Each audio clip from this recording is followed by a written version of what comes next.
দেখেন বিকেলে কি সুন্দর মনোরম দৃশ্য। সবাই চা খাচ্ছে। এক কাপ চা যে জীবনে কত প্রশান্তি এনে দিতে পারে তা এই নীলাচলে নীলা মার্কেটে না আসলে বোঝা যায় না। সুন্দর সবাই চা খাচ্ছে। চা স্টলগুলো দেখেন।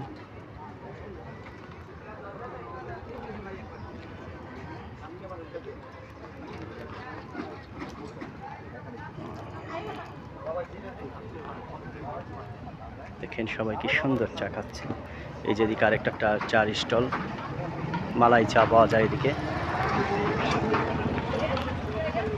পাশে একটা রেস্টুরেন্ট, খুব সুন্দর একটা রেস্টুরেন্ট দেখতেছি আমরা। রেস্টুরেন্টের গেটটা দক্ষিণ বাংলা হোটেল অ্যান্ড রেস্টুরেন্ট। দেখেন কি সুন্দর, অনেকে গাড়ি নিয়ে আসছে খাবার খাওয়ার জন্য। খুব সুন্দর রেস্টুরেন্টটা, এটা খুব সুন্দর একটা রেস্টুরেন্ট। আমি আজকে প্রথম আসলাম এই রেস্টুরেন্টে, একটু ভিতরে, এই জন্য বোঝা যায় না। তো খোঁজখবর নিয়ে রাখলাম যেদিকে স্বল্প রেটে ভালো খাবার পাওয়া যায়।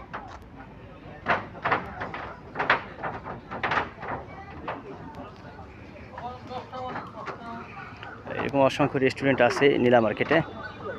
হাঁসের জন্য বিখ্যাত নীলা মার্কেট। আমরা বাঙালি যে ভোজন প্রিয় সেটা বোঝা যায়।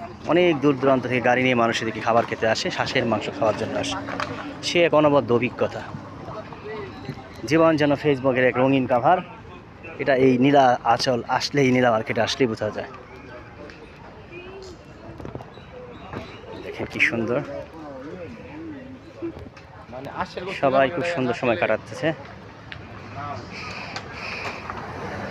যত দূরে চোখ যায় মনটা জুড়িয়ে যায়। আসলে খুব সুন্দর এখানকার রেস্টুরেন্টগুলো। রাত যত গভীর হয় এদিকে মানুষের আনাগোনা তত ভালো হয়।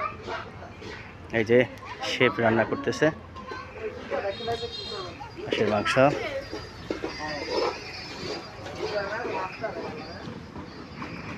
আসলে খুব সুন্দর একটা জায়গা এটা, এদিকে না আসলে আসলে বোঝা যায় না।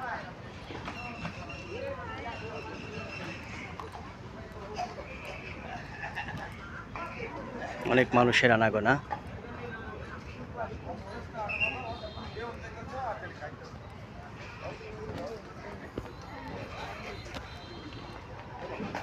খুব সুন্দর একটা ভিউ দেখেন বিকেলবেলা। মানুষ চা, এক কাপ, এক চুমুক চাতেই জীবনের যেন সব প্রশান্তি ভুলে থাকা যায়। জীবনের কষ্টগুলা, শত ব্যস্ততার ভিতরেই এক কাপ চা। এদিকে আবার একটা খেলার আয়োজন করছে এক ভাই।